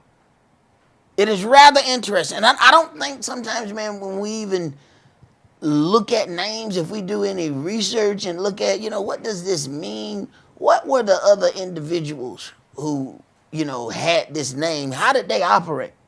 It's just very interesting in times when you run into some of these things. Go ahead. But Yehosheba, the daughter of King Joram, sister of Ahijah, took Joash, the son of Ahijah, and stole him from among the king's sons which were slain. And they hid him, even him and his nurse, in the bedchamber from Athaliah, so that he was not slain. So then you have, once she saw that her son was dead, she went out to kill all the possible heirs to the throne. And now they hid this one little boy. Go ahead. And he was with her, hid in the house of Yahweh 6 years. And Athaliah did reign over the land. In the 7th year, Jehoiada sent and fetched the rulers over hundreds, with the captains and the guard, and brought them to him into the house of Yahweh, and made a covenant with them, and took an oath of them in the house of Yahweh, and showed them the king's son. And he commanded them, saying, this is the thing that you shall do. A third part of you that enter in on the Shabbat shall even be keepers of the watch of the king's house. Now, hey, this little boy is a wanted king now. You know, it's a price on his head. So now this man is orchestrating the protection. First of all, has already hid this individual so he's not dead. Okay? Now orchestrating the care, this Secret Service, if you will. All orchestrated, and this boy can't do none of this himself. Go ahead. You know, as I'm looking at this, I'm breaking this down. It's Athaliah, the mother of Ahijah, but she killing all these people, and the sister took the son of Ahijah, which would have been her grandson, wouldn't it? And had to hide him. Mm-hmm. So you gotta hide the grandson from the grandma because she want to rule. Hey, no, you know, she want all her offspring to rule. So once she saw her son dead, she destroyed all the seed royal. I mean, at the end of the day, you talk about children of Israel, they all related. Mm-hmm. They said, no. It's not going to pass from my house. Okay? So everything is about her house. Doesn't matter about anything that happens with anybody else. You know? Go ahead. And a third part shall be at the gate of the sur, and a third part at the gate behind the guard. So shall you keep the watch of the house, that it be not broken down. And 2 parts of all you that go forth on the Shabbat, even they shall keep the watch of the house of Yahweh about the king. Uh-huh. And you shall compass the king round about, every man with his weapons in his hand. I mean, this is security detail. Okay? This is a security plan. You got to cover the house, you cover the king, you cover all of these things. And this is all because of a woman now. She pretty fierce. Go ahead. And he that comes within the ranges, let him be slain.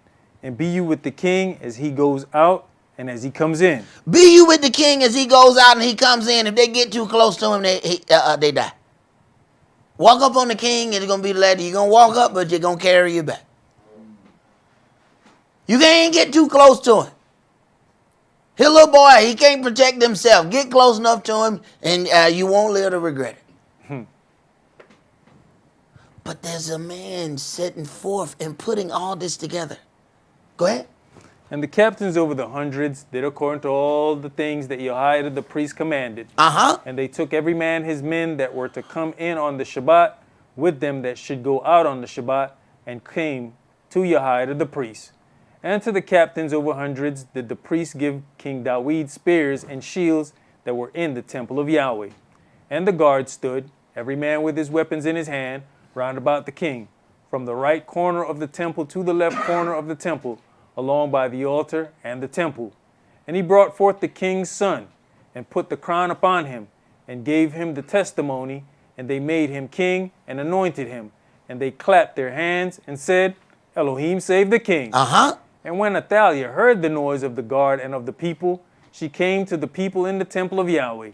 And when she looked, behold, the king stood by a pillar, as the manner was, and the princes and the trumpeters by the king. And all the people of the land rejoiced and blew with trumpets. And Athaliah rent her clothes and cried, Treason, treason! Mm-hmm. But Jehoiada the priest commanded the captains of the hundreds, the officers of the host, and said unto them, Have her forth without the ranges, and him that follows her kill with the sword. For the priest had said, Let her not be slain in the house of Yahweh. And they laid hands on her, and she went by the way by the which the horses came into the king's house, and there was she slain. And Jehoiada made a covenant between Yahweh and the king and the people, that they should be Yahweh's people, between the king also and the people. So, for all practical purposes, Jehoiada the priest is performing all of this. Okay? Go ahead.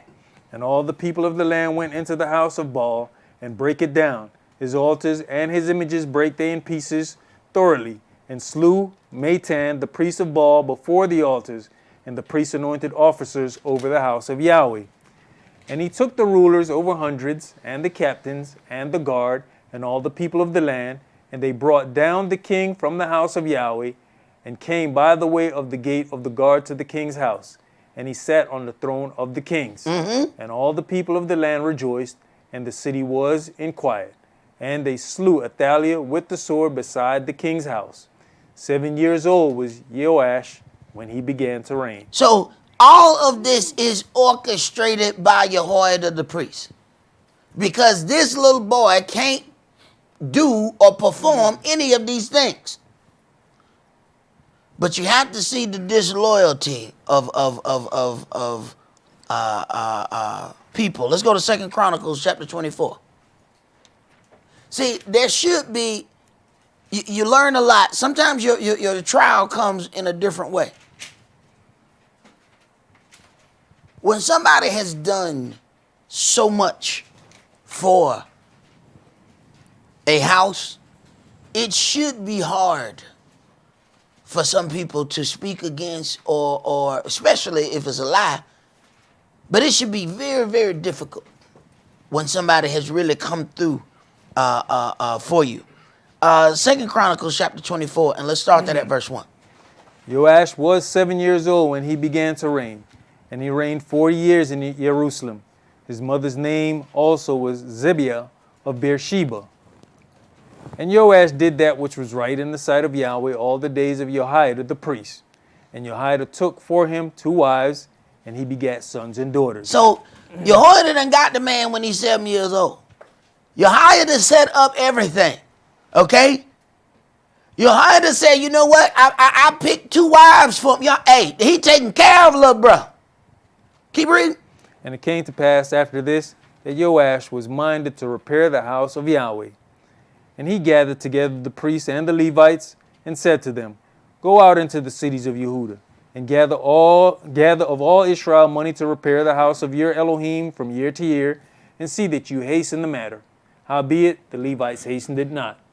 And the king called for Jehoiada the chief and said unto him, why have you not required of the Levites to bring in out of Yehudah and out of Jerusalem the collection, according to the commandment of Moshe the servant of Yahweh, and of the congregation of Israel, for the tabernacle of witness? For the sons of Athaliah, that wicked woman, had broken up the house of Elohim, and also all the dedicated things of the house of Yahweh did they bestow upon Baalim.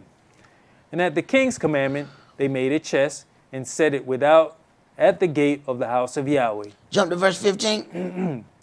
But Jehoiada waxed old and was full of days when he died, and 130 years old was he when he died. And they buried him in the city of David among the kings, because he had done good in Israel, both toward Elohim and toward his house. When you talk about being buried amongst the king, and he wasn't a king, this is great honor. Because kings who didn't do what they were supposed to do were not buried with the kings. Go ahead. Now after the death of Jehoiada came the princes of Yehudah and made obeisance to the king. Then the king hearkened unto them. And they left the house of Yahweh Elohim of their fathers, and served groves and idols. And wrath came upon Yehudah and Jerusalem for this their trespass. So this little boy who has grown into a man could stay with Yahweh as long as Jehoiada was living. Man, this is so many things right here. I watched so many people act like they didn't know who Yahweh was when my elder died. You would think Yahweh died. This guy can walk and do all of these things. Soon as Jehoiada is gone, somebody else started talking to him. Go ahead. Yet he sent prophets to them to bring them again unto Yahweh, and they testified against them, but they would not give ear. And the spirit of Elohim came upon Zechariah the son of Jehoiada the priest. Now wait a minute. The spirit of Elohim has come upon Zechariah, the son of Jehoiada the priest. Now, Jehoiada is the one that has set up his whole everything. Go ahead. Which stood above the people, and said unto them, thus says Elohim, why transgress you the commandments of Yahweh, that you cannot prosper? Because you have forsaken Yahweh, he has also forsaken you. And they conspired against him, and stoned him with stones at the commandment of the king in the court of the house of Yahweh. That's all it took.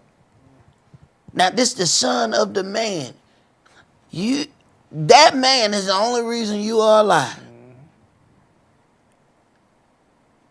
But all it took was one word against him, and he had that man's son killed. no loyalty whatsoever.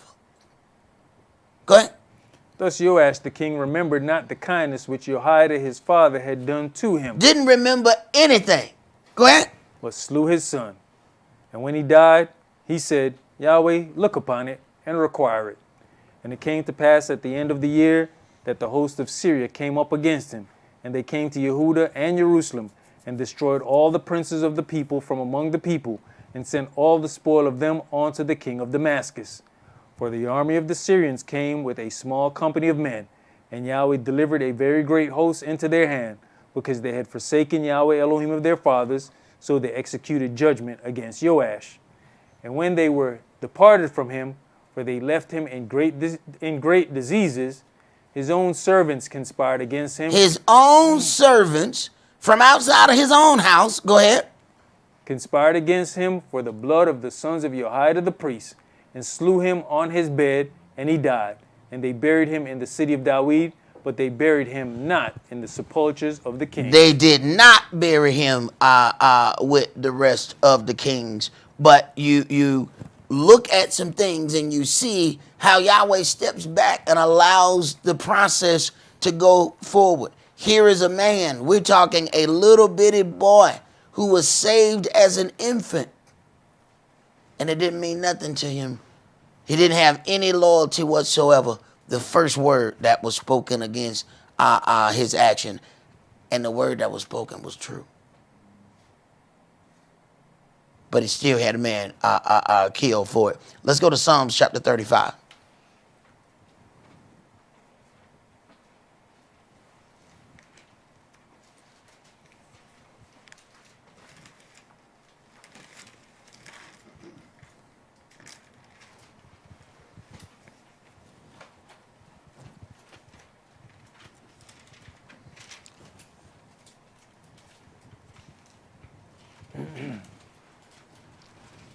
Psalms chapter 35 and verse 11. False witnesses did rise up. They laid to my charge things that I knew not. They rewarded me evil for good, to the spoiling of my soul. They rewarded me evil for good, to the spoiling of my soul. For all of this, this is how this man gets repaid. To some people, you know, it would be difficult for me if somebody had done came through for me, did all of these things. It would be very difficult for me to go against those individuals. Even if they were wrong, it would have been difficult for me. You know, I'd have had to, you know, pull them to the side. Hey, man, look, I ain't even supposed to tell you like this. But look here, bro. Hey, look, things ain't right.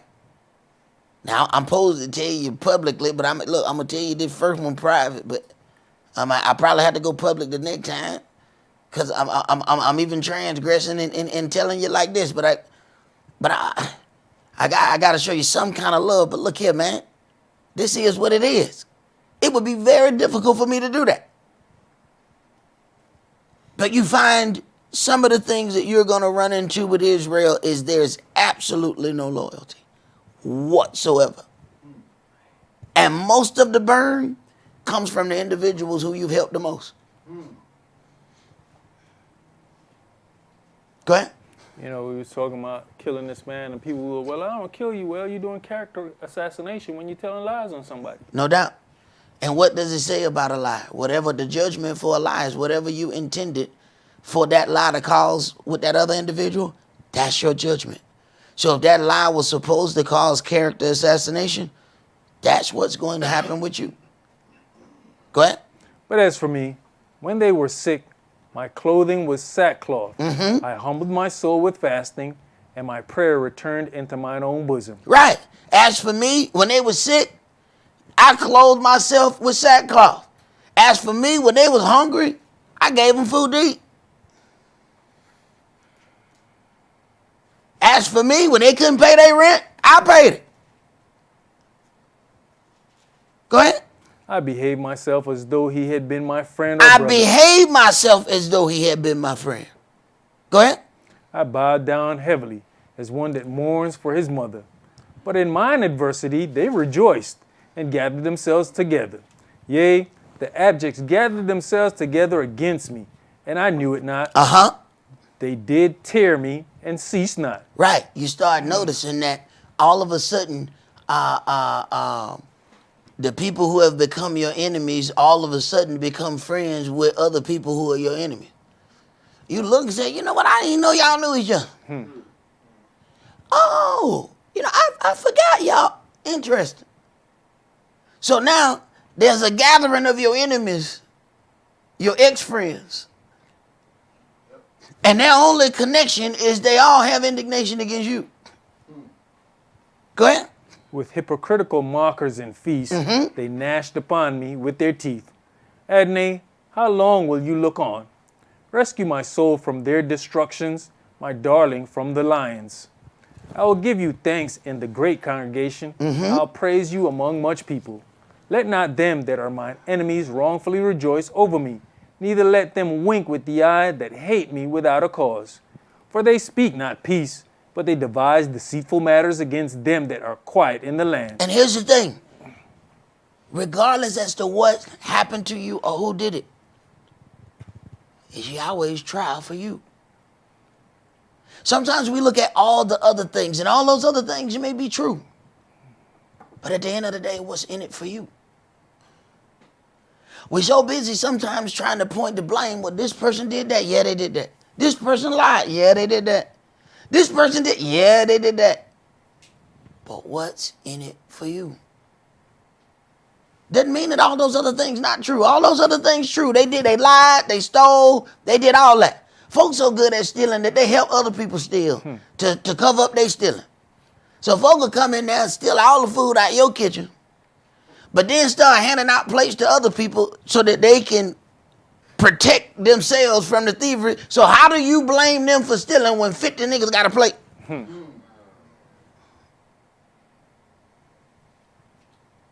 Oh, Jake good at what Jake does. But that don't change what's in it for you. Because if he got something in it for you, you still got to deal with that. Because part of that somehow is going to make you better. If it ain't nothing but learning patience, one thing you're going to learn with Israel, you either going to get some patience or you going to become a patient. You going to have to learn. One thing you're going to learn with Israel. Go ahead. Yes, they opened their mouth wide against me and said, Aha, aha, I have seen it. This you have seen, O Yahweh. Keep not silence. O Adonai, be not far from me. Stir up yourself and awake to my judgment, even unto my cause, my Elohim and my Adonai. Judge me, O Yahweh, my Elohim, according to your righteousness, and let them not rejoice over me. Let them not say in their hearts, Ah, so would we have it. Let them not say, We have swallowed him up. Let them be ashamed and brought to confusion together that rejoice at mine hurt. Let them be clothed with the shame and dishonor that magnify themselves against me. Let them shout for joy and be glad, that favor my righteous cause. Yea, let them say continually, Let Yahweh be magnified, which has pleasure in the prosperity of his servant. And my tongue shall speak of your righteousness and of your praise all the day long. Right. That's where we have to be. That's where we have to be no matter what, because we have to understand that Yahweh has to get us ready for a very difficult journey. And I don't know if you ever been to boot camp or if you ever heard anybody talk about it. They don't just gather you there and give you like strawberries and powdered sugar. You have to be prepared for this journey. Well, hey, that means it's sometimes you ain't gonna eat. So you can learn, man don't live by bread alone. There's certain meals that you think you got, because they told you, you need to eat 3 times a day. You find out, I can survive without eating 3 times a day.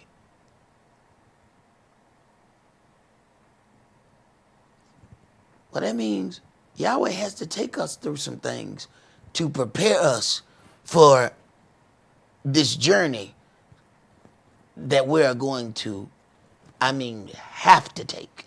We don't have a choice in the matter. But let us hear the conclusion of this matter. Let's go to Isaiah chapter 43.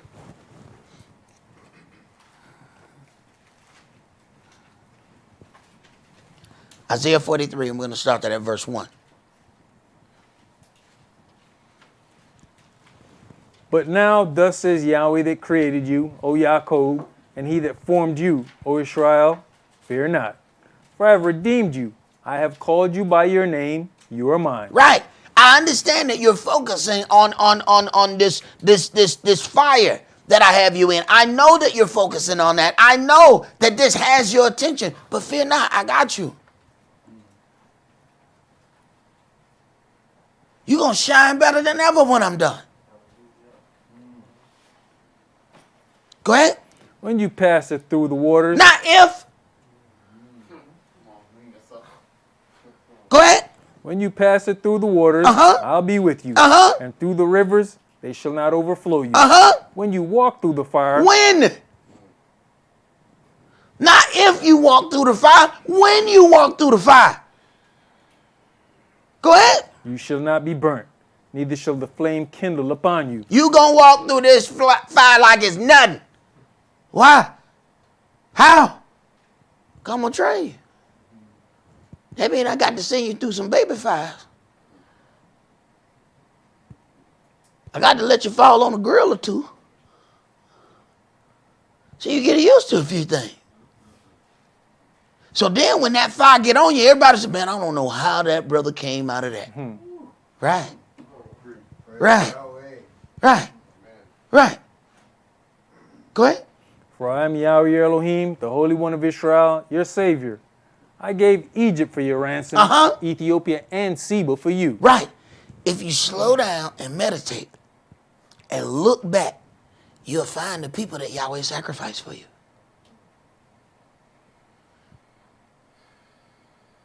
Right. Keep reading. Since you was precious in my sight, you have been honorable, and I have loved you. Therefore will I give men for you and people for your life. Fear not, for I am with you. I'll bring your seed from the east and gather you from the west. I'll say to the north, give up, and to the south, keep not back. Bring my sons from far and my daughters from the ends of the earth. Right, right. The children of Israel are going to have to return, but this journey is going to be a very tumultuous journey. You have to understand that people who have made merchandise of the true children of Israel for so long are going to have to give up their merchandise. Go ahead.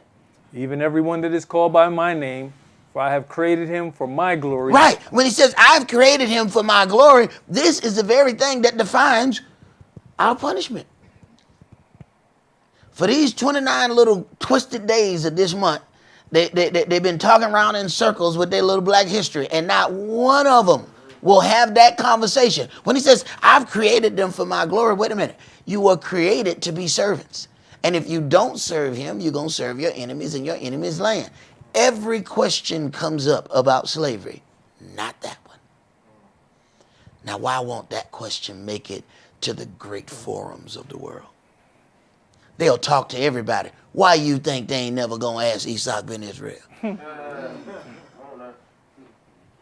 They ain't asked me that question. They'll go and find 10 other less qualified brothers and ask them, why don't you tell us? Tell the people how you really feel. They ain't ask me. They're scared of that answer. This answer explains your entire plight, and not just in this country.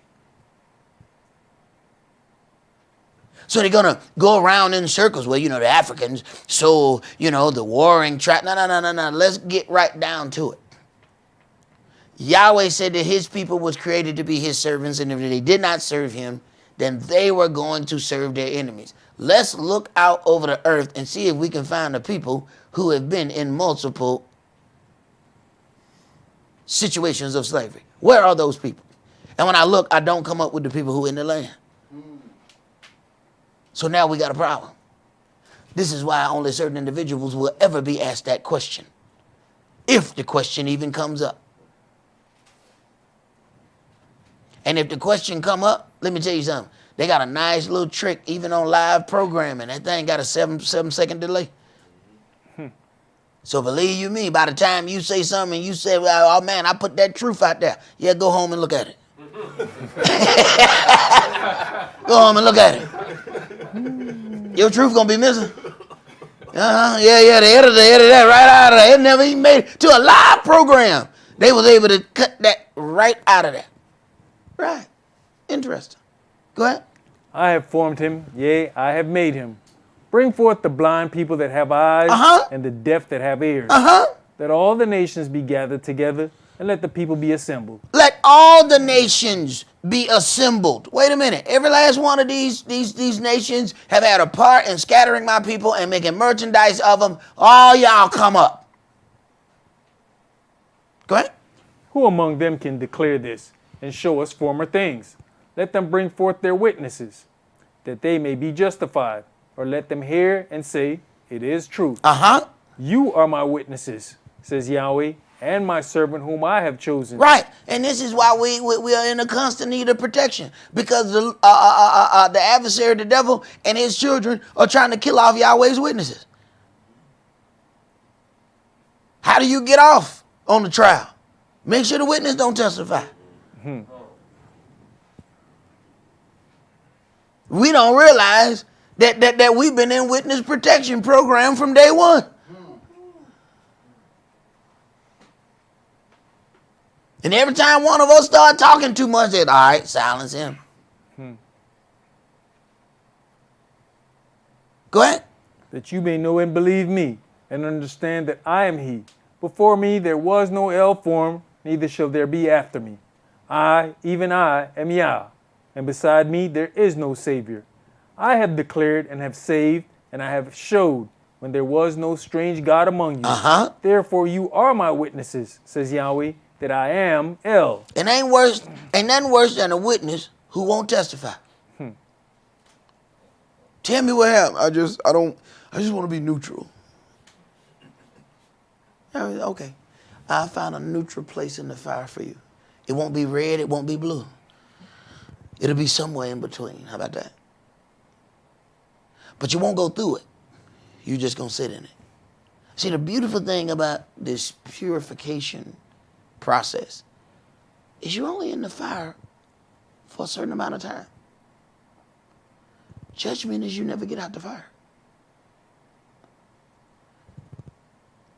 But self-preservation makes us think or react. It's like if somebody pushes you back far enough, your instinct automatically tells you to try to grab something because you feel that falling sensation. When you are getting to that point of this purifying fire, sometimes you operate as if you think it's judgment fire. And sometimes you got to coach yourself through so that you'll make it through this trial and understand this is not judgment. And that's how we look at almost everything. Everything, somebody says, this is judgment. A lot of that is purification. It is not judgment. Go ahead. Yea, before the day was, I am he, and there is none that can deliver out of my hand. I will work, and who shall let it? Thus says Yahweh, your Redeemer, the Holy One of Israel. For your sake I have sent to Babylon, and have brought down all their nobles, and the Chaldeans, whose cries in the ships. For your sake I have brought all these high people down. Go ahead. I am Yahweh, your Holy One, the Creator of Israel, your King. Thus says Yahweh, which makes a way in the sea, and a path in the mighty waters, which brings forth the chariot and horse, the army and the power. They shall lie down together, they shall not rise. They are extinct, they are quenched as tow. Remember you not the former things, neither consider the things of old. Behold, I'll do a new thing. Now it shall spring forth. Shall you not know it? I will even make a way in the wilderness and rivers in the desert. The beasts of the field shall honor me, the dragons and the owls, because I give waters in the wilderness and rivers in the desert to give drink to my people, my chosen. Right. I ain't seen that. Anybody seen that? Verse 19, behold, I'll do a new thing. Now it shall spring forth. Shall you know it not? It says what? That the children of Israel are going to be walking asking the way to Zion. Why they asking if they are already there? Then he says, I'm going to give waters in the wilderness and rivers in the desert to give drink to my people, my chosen. One thing you find out as people are wandering and making their way to somewhere, the one thing they ain't worried about, well, we ain't worried about the desert. There's all them people going to die out there anyway. Anybody come to the way to the desert, they're going to be dead. They trying to figure out how these people come out the wilderness looking refreshed. What they was drinking. Hey, where that water hole come from? Right. Go ahead. This people have I formed for myself. This people have I formed for myself. That also explains our punishment. He said, I created you for a purpose. I created you to be my servant. Either you're going to serve me or you're going to serve your enemies. But you were created to serve. This is your purpose. And we spend our whole lives trying to find my purpose. Trying to find my purpose. You was born with a purpose. To serve Yahweh. Anything else you're dealing with is a secondary purpose. Your first purpose was already with you. But you're trying to look for number 2 and think it's number 1. Go ahead. They shall show forth my praise. But you have not called upon me, O Jacob, but you have been weary of me, O Israel. You have not brought me the small cattle of your burnt offerings, neither have you honored me with your sacrifices. I have not caused you to serve with an offering, nor wearied you with incense. You have bought me no sweet cane with money, neither have you filled me with the fat of your sacrifices. But you have made me to serve with your sins. You have wearied me with your lawlessness. You have made me to serve with your sins. Wait a minute. If you carry the great name of Israel, and then we go off and do whatever that is that we do, and then he ends up restoring us. Wait a minute. I had to serve you in your sins. Now this is your God saying that he had to serve you in your sin. Now, first of all, your God had to serve you. All right? So that's step 1. But then he had to serve you in your sin. Why? Because you proclaimed his great name. Now he got to go, now I got to go get in this situation. Why? Because my name in it. That's something that we need to consider, that even though we might be going through one of these trials, we still have to find a way to keep Yahweh's name from being spotted or tainted in the trial that we are going through. Go ahead, brother. You got something? No. All right. Well, that's all that we're going to do for today. Remember the Sabbath to keep it holy. Shabbat shalom. Shabbat shalom.